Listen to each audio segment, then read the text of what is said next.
পারছি না, কিন্তু আমার কোনো খারাপ উপসর্গ দেখা দিচ্ছে, তাহলে রেসপন্স কে সেটাকে থামাবে? সেই ব্যক্তিটিকে ক্লিনিক্যাল ট্রায়ালে কিন্তু তার নাম দেওয়া আছে, সেইটা আপনাকে দেখাতে তারা বাধ্য। Is the trial trying to answer an important research question? সত্যি সত্যি কোন রোগের জন্য কেন ওষুধটা, সেইটাও আপনি জানতে পারবেন। কাজে এই চারটে জিনিস আমাকে অবশ্যই হাতে রাখতে হবে। রুলস রেগুলেশনস কি কি আছে, নানান ধরনের বিধিনিষেধ এখানে আছে। ইনফর্ম কনসেন্ট প্রসেস, ওই যে বললাম, কিন্তু আপনাকে কি কি ঝুঁকি যেগুলো আমি বললাম সেগুলো ডাক্তারদেরই আপনাকে জানাবার কথা, জানিয়ে তারপর আপনি মতামত দেবার আগে আপনি জেনেছেন, জেনে বুঝে মত দিয়েছেন, এইটা হচ্ছে ইনফর্ম কনসেন্ট। এবং সবসময় জানবেন ইনফর্ম কনসেন্টের সময় আপনার 50% অধিকার আছে ইনফর্ম ডিসেন্ট, আপনার ডিসএগ্রি করার। কাজে আপনি কিছু করবেনই তা নয়, ইনফর্ম কনসেন্ট দেওয়ার সময় আপনি রাজি হতে পারেন, রাজি নাও হতে পারেন, এই অপশনটা সবসময় দিতে হবে।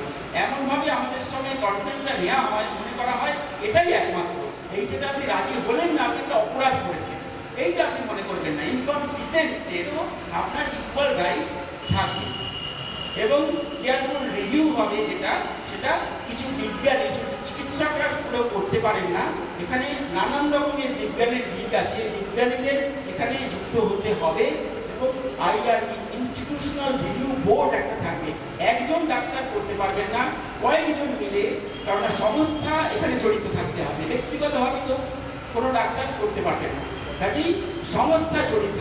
কাজেই যদি আপনি মামলা করেন, যদি আপনার এটা হয়, তাহলে আপনি প্রচুর দাঁড় করাতে পারবেন পুরো হাসপাতালকে, পুরো বিজ্ঞান সংস্থাকে।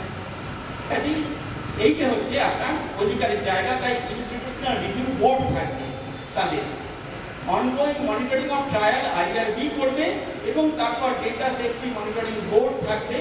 আর যারা স্পন্সর করছে ট্রায়ালটা তারাও ইনভলভ থাকবে, তারা আড়ালে বসে আছে, কোম্পানি তা নয়, কোম্পানিকেও সেখানে থাকতে হবে, নজর রাখতে হবে। তারা পরে বললো যে আমরা তো জানতাম না, আমরা অনুমতি দিয়েছিলাম, ওই হাসপাতাল, ওই ডাক্তার সে এই ক্ষতিটা করেছে, সেটা করতে হবে না, তাকেও দেখতে হবে।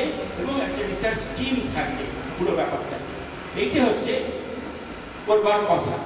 এবং ইনফর্ম কনসেন্ট আমি আগেই বলেছি, সেখানে আপনাকে বিশেষ করে কেন করা হচ্ছে, পারপাস, কিভাবে পরীক্ষাটা করা হবে তাও জানানো হবে, রিস্ক বেনিফিট এগুলোকেও আপনাকে জানাতে হবে। পেশেন্ট রাইট, এই জন্য আপনাকে আপনার সামনে তারা এই সমস্ত জিনিসগুলো ব্যাখ্যা করবে, আপনি যে কোনো সময় পরীক্ষা থেকে বেরিয়ে আসতে পারেন, সেই অধিকার কিন্তু যে কোনো ক্লিনিক্যাল ট্রায়ালে আপনার আছে। আপনার ভালো লাগলো না, আপনি অস্বস্তি বোধ করছেন, যে কোনো সময় আপনি বন্ধ করে দিতে পারেন, এই অধিকারটা থাকে, এটা বেশিরভাগ সময় বলা হয় না রোগীদের। বাস্তব, before agreeing to take part you have the right to learn all your treatment option. এইটা ছাড়া আমার অন্য আর কোনো ওষুধের বিকল্প আছে কিনা, বিকল্প চিকিৎসা আছে কিনা আপনি জানতে পারেন, এবং এইগুলো আমি ব্যাখ্যা করেছি অন্য ব্যাপারগুলো। আচ্ছা, এমনকি আমাদের দেশে শুধু যে একেবারে গরিবদের ওপর করা হচ্ছে তা নয়, প্রচুর শিশুদের ওপর, অপ্রাপ্ত বয়স্ক তাদের ওপর করা হচ্ছে। অনেকের ধারণা শিশুদের তার অনুমতি নেওয়ার দরকার নেই, তাদের বাবা মাকে নিলে হয়, এটা একেবারে ভুল, মিথ্যে কথা। নিয়ম হচ্ছে যে বাচ্চাদেরও অনুমতি নিতে হবে, এবং আপনাকে ইংরেজি ভাষায় লিখে নয়, প্রত্যেক তার যে মাতৃভাষা তাতে আপনাকে জানাতে হবে। Children's who are not able to give true informed consent, even they are asked for their assent to take part in a clinical trial. তার জন্য বিশেষজ্ঞ থাকবে যে শিশুর মতো করে তাকে এই ব্যাপারটা বোঝাবে। এবং before they can assent, trial must be explained in an age appropriate language or using visual aid. তাকে ছবি এঁকে নানান রকম ভাবে তাকেও বোঝাতে হবে। কিন্তু এইটা বলে দেয়নি যে বাবা মা ওই শিশুর ক্ষেত্রে সিদ্ধান্তটা নেবে, বাচ্চাটাকেও বোঝাতে হবে। এইটা হচ্ছে আন্তর্জাতিক এবং আমাদের দেশের আইনেও এই ব্যাপারটাই আছে। Child is not capable of assenting, সেইটা কোনো কথা নয়। ক্লিনিক্যাল ট্রায়াল এবং তার অন্য কোনো আছে কিনা, বাচ্চাদের ক্ষেত্রে বিশেষ করে সতর্ক থাকা বাঞ্ছনীয়। সায়েন্টিফিক রিভিউ বোর্ড আমি একটা স্কিপ করে যাচ্ছি, ইনস্টিটিউশনাল। যাই হোক, বোধ যে আমি বলছি যে ট্রায়াল, আমি আগেও বলেছি যে ট্রায়াল হবে না তা নয়, কিন্তু তার মধ্যে অনেকটা ব্যালেন্স রাখতে হবে এবং তাকে একটা নিয়ন্ত্রণে রাখতে হবে, বিধি নিষেধের ভেতর রাখতে হবে। তাকে মানে খাম খেয়ালের মতো শুধু টাকার লোভে সেটা করলে চলবে না, এটাই বড় কথা। এবং যদি আমরা এই ব্যবস্থার মধ্যে দিয়ে না যাই, এটাকে বন্ধ করে দিই, তাহলে কি হবে? তাহলে আমরা কোয়েকারি তার কবলে গিয়ে পড়বো।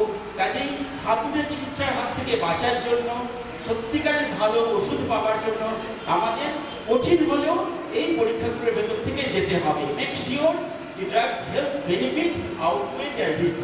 কিন্তু সত্যিকারের ওষুধটার প্রয়োজন আছে কিনা এইটি ভেবে, এবং তাহলে আমাকে ওই পথেই যেতে হবে। আবার এই পথটাকে পুরো যদি আমরা বললাম ক্লিনিক্যাল ট্রায়ালে নিষিদ্ধ করে দিলাম, তাহলে কিন্তু আমরা আবার শুধু ওই কুচিকিৎসায় গিয়ে পড়ব। কাজেই পসিবল বার্ডেন নানান রকম থাকতে পারে। আনপ্লেজেন্ট, আমি যাচ্ছি না, প্রচুর বহু রকমের এর ভেতর বিপদ ঘটতে পারে।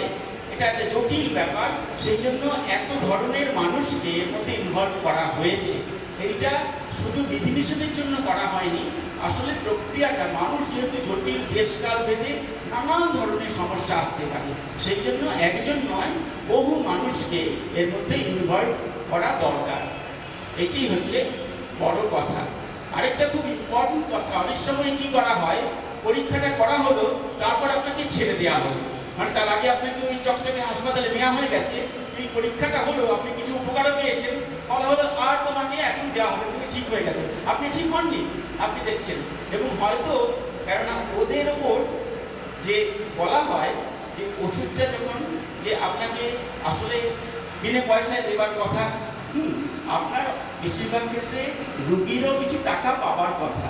এখানে উল্টোটা করা হয়, এখানে রুগীর কাছ থেকে পরীক্ষামূলক ওষুধ বলে বেশি টাকা নেওয়া হয়, পরে তারা আর করে না, ডিসকন্টিনিউ করে। কিন্তু যে কোনো সময় যেটা বলা হয় যে আপনাকে যদি ওই ওষুধটা খেয়ে আপনার রোগে ফল হয়েছে, বেশিতে আপনি আছেন, তাহলে ওই চিকিৎসা চালিয়ে যাবার আপনার পূর্ণ অধিকার আছে, আপনি এটা ডিমান্ড করতে পারেন। এখানে বেশিরভাগ সময় ওটা বন্ধ করে দেওয়া হয়, কারণ তারা ভাবে, রোগীকে বলা হয় উনি হয়ে গেল মানে আমাদের কাজ হয়ে গেছে, মানে ওই ট্রায়ালটা ওই পিরিয়ডটা গেলে তার ডেটা উঠে গেছে, কিন্তু তার ডেটা ওঠা মানেই তার কাজ সিদ্ধ না, তাদের দায়বদ্ধ থাকতে হবে। কাজ হলে আপনাকে বাকি পিরিয়ডের জন্য দেওয়া পেমেন্ট, কম্পেনসেশন। পৃথিবীতে সমস্ত জায়গাতে এর জন্য রোগী সে উল্টো টাকা পায়, আমাদের এখানে রোগীর কাছ থেকে বেশি টাকা নেওয়া হয়। এই জন্যই আমাদের দেশ, এখানে আমাদের স্থানীয়ভাবে হাসপাতাল, চিকিৎসক, তাদের লোক এত বেশি, এবং নানানভাবে আমরা এর কবলে পড়ে যাচ্ছি। এবং এইটে আমরা প্রায় 2004 সালে প্রথম ইউরোপের একটি টিম এখানে আসে। যখন ইউরোপ থেকে এখানে আসছিল, ক্লিনিক্যাল রেজিস্ট্রি করবার কথা, মানে এই বিষয় সম্পর্কে আমি প্রথম ইনভলভ হই, তখন আমরা প্রথম ক্লিনিক্যাল রেজিস্ট্রি করবার কথা বলি, যে ধরনের একটা কম্পিউটার ডেটাবেসে তার ওপর কি পরীক্ষা করা হচ্ছে পুরোটা সবসময় যেন অনলাইন রাখা হয়, এটা হচ্ছে ক্লিনিক্যাল রেজিস্ট্রি। আমরা এই দাবিটা তখন করি, ইউরোপ থেকে এসেছিল তখন। কেন ইউরোপে একটা ঘটনা তখন দেখা যায় যে টাকার জন্য ইউরোপে দারিদ্র্য বেড়ে যাওয়ার ফলে কিছু মানুষ তারা সমানে পর 4-5টা ক্লিনিক্যাল ট্রায়ালে তারা যোগ দিচ্ছে। তার ফলে কি হচ্ছে, তাদের উপর পরীক্ষাগুলো ঠিক হচ্ছে না, কারণ একসঙ্গে তো 2-3টে ওষুধ খেয়ে আপনি পরীক্ষা করতে পারেন না। এইটা যেন না হয়। আমাদের এখানে যেমন ওই রক্তদানের ক্ষেত্রে হয়েছে, যারা পেশাদার তারা সমানে রক্ত দিয়ে যাচ্ছে, কিন্তু সেইটা ঠিক নয়, তাদের পক্ষেও ক্ষতি, এবং আমরা যারা ওই রক্ত নিচ্ছি আমাদেরও তাতে ক্ষতি হচ্ছে। তো এইটাকে রোধবার জন্য তো বলা হয়েছিল ক্লিনিক্যাল ট্রায়াল রেজিস্ট্রিগুলো প্রথম করে, যাতে একজন যদি একটি ট্রায়ালে এনরোল করে, সে যাতে 2 বছর পৃথিবীর আর কোথাও অন্য কোনো ট্রায়ালে এনরোল না করে, সেইটা দেখবার জন্য তারা ব্যবস্থা করেছিল। আমরা তখন তুলি, তারা তখন প্রায় কানেই নেই। আমরা কলকাতাতে গ্লাসের সেরামিক ইনস্টিটিউটে একটা সেমিনার করেছিলাম, খুব কম চিকিৎসক আসেন, 2-3 জন। তো একক মাত্রা পত্রিকার সঙ্গে ইনভলভ ছিল আমাদের, এবং আমরা অন্য লোকেদের ইনভলভ করি। কিন্তু একটা ভালো কথা যে বড় বড় কিছু কেলেঙ্কারি হওয়ার পর, পার্লামেন্টারি স্ট্যান্ডিং কমিটি এ বিষয়ে হওয়ার পর, গত বছর ভারতে ক্লিনিক্যাল রেজিস্ট্রি চালু হয়েছে। 2004 সালে আমরা এই দাবিটা প্রথম থেকে তুলেছিলাম। এই যে বললাম যে ক্লিনিক্যাল ট্রায়াল রেজিস্ট্রি ইন্ডিয়া এখন বাধ্যতামূলক করা হয়েছে ICMR থেকে, যেটা কিন্তু এই যে নিয়ম করা হয়েছে, কিন্তু আপনি যদি সার্চ করেন এখনো এটা অনলাইন হয়নি, এবং এখনো আমাদের চাপ বাড়ানো উচিত যাতে এটাকে তোমরা শিগগিরই অনলাইন করে দাও, যেটা একটা খুব বড় ব্যাপার। এটা আপনাদের মতামত সবাইকে মিলে তৈরি করতে হবে। ইন্ডিয়ায় বলেছিলাম এক্সপেরিমেন্টাল টেস্ট গ্রাউন্ড 2004 সাল থেকেই প্রায় এটা শুরু হয়ে যায় ভারত, এবং ভারতে চীন, এবং এই 72তম যে parliamentary standing committee on health তারা প্রথম এই ব্যাপারটি নিয়ে নড়ে চড়ে বসে, এবং তখন সমস্ত ক্যান অফ ওয়ার্মস কত রকমের যে অপকর্ম ঘটছে সেগুলো একদম মানে বার হয়ে আসে, এবং সেগুলো শুনলে গায়ে কাঁটা দেবে এবং অত্যন্ত কলঙ্কজনক। আমি কিছু কিছু দেখাবো। বলেছি যে central director of standardisation standard control organisation, এটা হচ্ছে CDCSCO, এরা হচ্ছে ভারতে FDA এর মতো, এদের দেখাশোনা করার কথা। 2012 সালে বললো একটা গোড়ায় গলদ আছে। আসলে SCO-কে বলা হয়েছিল তাদের কাজ হচ্ছে ওষুধ কোম্পানিগুলোর, তারা যাতে নতুন ওষুধ বাজারে আনতে পারে তাদের প্রমোট করা, তাদের হয়ে কাজ করা। তারা যে রোগীদের রক্ষা করা তাদের প্রথম কাজ, এটাই তাদের স্ট্যাচুতে ছিল না। এইখান থেকে হচ্ছে গন্ডগোলটা শুরু হয়। তো এই ব্যাপারটা সামলানো হলো, ministry of health and family welfare করা হলো ড্রাফট প্ল্যান। তোমাদের আগে কাজ রোগীদের নিরাপত্তাটা দেখা, মানুষকে রক্ষা করা। নতুন ওষুধ বাজারে এলো কিনা কোম্পানির হয়ে কাজ করে দেয়া, এটা তোমাদের কাজ নয়। হ্যাঁ, তো এইটা হচ্ছে প্রথম এই ব্যাপারটা বাজারে এলো, কিন্তু এখনো এটা হয়নি। আপনারা অনেকে হয়তো দেখেছেন সত্যমেব জয়তে আমির খান, তার একটি এপিসোড ছিল চিকিৎসা বিভ্রাট নিয়ে। সেখানে এই ক্লিনিক্যাল ট্রায়াল কথাটি আমি মনে হয় প্রথম প্রায় কোটি মানুষের কাছে, আমি আমির খানকে অনেক ব্যাপারে অপছন্দ করবো, এই একটা ব্যাপার একদিনে অন্তত কোটি মানুষের কাছে তিনি এই ব্যাপারগুলো পৌঁছে দিতে পারেন। এবং যে মানুষটি সেখানে বিশেষ করে বলেছিলেন এই চন্দ্র গুলাটি, তিনি বহুকাল ধরে এই ব্যাপারে দীর্ঘদিন ধরে কাজ করে গেছেন, এবং অনেকগুলো মান্থলি ইন্ডেক্স মানে কী কী রকমের অপকর্ম ঘটছে এইটিকে নিয়ে উনি বহুকাল কাজ করেছেন।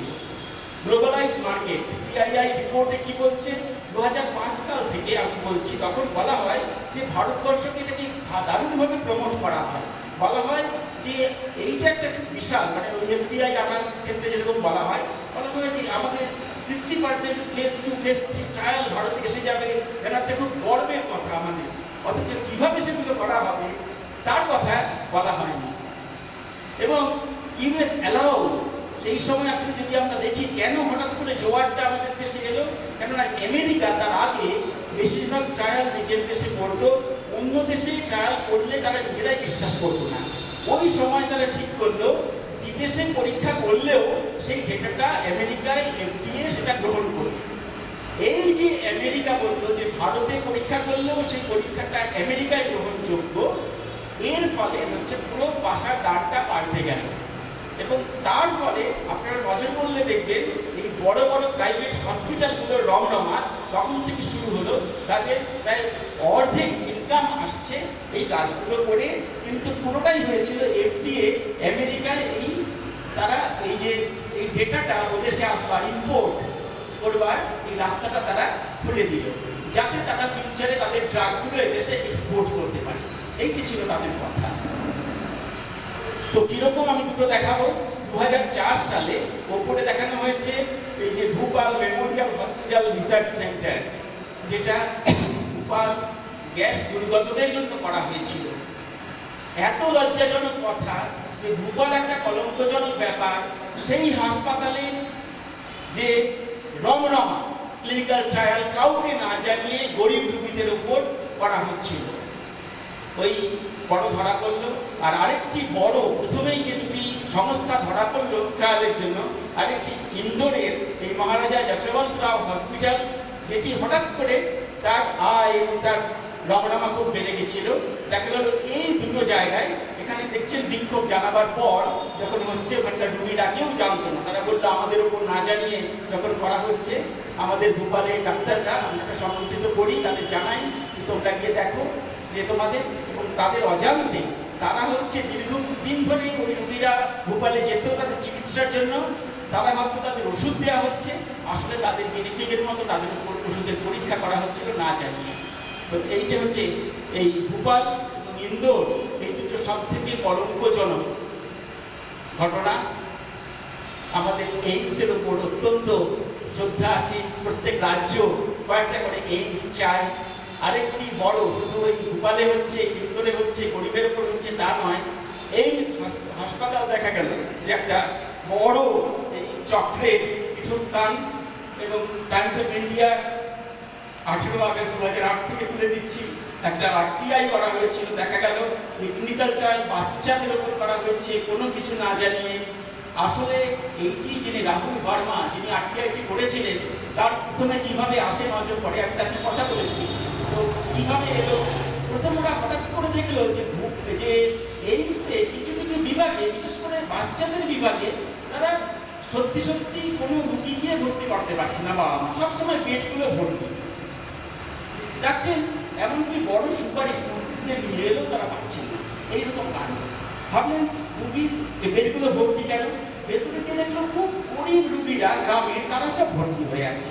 তো তার একটু খটকা লাগলো, সত্যি সত্যি কিরা এত দরদি হয়ে গেলেন যে গরিবদের জন্য দরজা খুলে দিয়েছেন, মন্ত্রীর সুপারিশেও বাচ্চা রুগীদের নিচ্ছেন না। এইবার দেখতে গিয়ে দেখলো আসলে তারা ক্লিনিক্যাল ট্রায়াল চালাচ্ছে, এই জন্য ট্রায়ালটা বহুদিন ধরে চলবে বলে 6 মাস 8 মাস ধরে বেডগুলো বোঝাই হয়ে আছে। এই থেকে আপনাদের ভেতরের কথা বলছি, আসলে ধরা পড়ে। তো ওই আরটিআই যখন পড়লো, ধরা পড়লো যে এই 4142 জন শিশুর ওপর পরীক্ষা চালিয়েছে, তাদের মধ্যে 2728 জন তাদের 1 বছরের কম বয়সী, তাদের ওপর হৃদরোগ, উচ্চ রক্তচাপ, তার ওষুধ পরীক্ষা করা হয়েছে। বাচ্চাদের কোনোদিনই হয় না, বুঝতে পারবেন যে কিভাবে করা হয়েছে পরীক্ষাগুলো। এবং এইটা হচ্ছে এইমসের যে আরটিআই এ তাদের নিজেদের দেওয়া রিপোর্ট বেরোলো। 49 জন সেখানে মারা যায় এই জানুয়ারি, 1 জানুয়ারি 2006 হিসেব। তারপরে আরও মারা গেছে, প্রায় 200 ছাড়িয়ে গেছে পরে। The department conducted 42 sets of trial and baby during this period. দেখা গেল ওই সময়ের মধ্যে প্রায় 42টা ওষুধের পরীক্ষা চলেছে এইমসে বাচ্চাদের। ওই ছবিটা আপনারা চেনেন, Bill Gates, Melinda Gates. Bill Gates অত্যন্ত দাতব্য প্রতিষ্ঠান উনি খুলেছেন মানুষের দরদে। তো তিনি এর মধ্যে একটা বড় HPV, human papilloma virus, human যে মেয়েদের সার্ভিক্যাল ক্যান্সার অনেকেরই যে হয়, তার একটা কারণ ওই যে হিউম্যান প্যাপিলোমা ভাইরাস থেকে হতে পারে। কারণ যাদের এটা সার্ভিক্যাল ক্যান্সার হয় তাদের প্রায় অধিকাংশই 90% লোক তাদের মধ্যে এইচপিভি ইনফেকশন থাকে। কিন্তু যারা এইচপিভি ইনফেকশনে ভোগেন তাদের সবার সার্ভিক্যাল ক্যান্সার হয় তা নয়, তাদের হয়তো 30% মাত্র হয়। যাতে উল্টোটা কিন্তু পাওয়া যায় না, ওই সোজাসুজি ব্যাপারটা নয়। কিন্তু এই ছুতো করে একটা ভ্যাকসিন, যেটা ওই এইচপিভি হিউম্যান প্যাপিলোমা ভাইরাস, তার এগেনস্টে সেটা শুরু হয়। এবং সেইটা বিল গেটস এবং মেলান্ডা গেটস ফাউন্ডেশন তারা একটা পাথ বলে একটা এনজিওর থ্রু দিয়ে তারা করেন, যেন অন্ধ্রপ্রদেশের তারা মানে মেয়েরা স্কুলে তাদের উপর তারা পরীক্ষা করছে, হোস্টেলে হোস্টেলে গিয়ে তারা প্রথম পড়তে থাকে কাউকে না জানিয়ে। Trial involved vaccinating girls with a vaccine that will protect them against human papilloma virus. কারণকে জানানো হয়নি। সেই যে অন্ধ্রপ্রদেশে যাদের করা হয়েছে তাদের বাবা মা অভিভাবক তাদের অনুমতি নেওয়া হয়নি। হোস্টেল ওয়ার্ডেনরা ওখানে সই করে দিয়েছে লাগাতার, যাতে গোটা হোস্টেলে মেয়েদের উপর পরীক্ষা করা হয়েছে। এবং এইটা করতে গিয়ে যখন বেশ কয়েকজন 4 জন মারা গেল রাতারাতি, তখন ব্যাপারটা ধরা পড়লো যে ওদের উপর এই ট্রায়ালগুলো চালানো হচ্ছিল। পুরো ব্যাপারটাই খামখামে হয়, কিন্তু পুরোটাই ধামাচাপা দেওয়া হয়েছে। এই বিল গেটস ফাউন্ডেশন তারা হচ্ছে ওই এনজিওটি তৈরি করে, পাথ বলে যে একটা অল্টারনেট হেলথ কেয়ার দেওয়ার তারা চেষ্টা করছে। আসলে তারা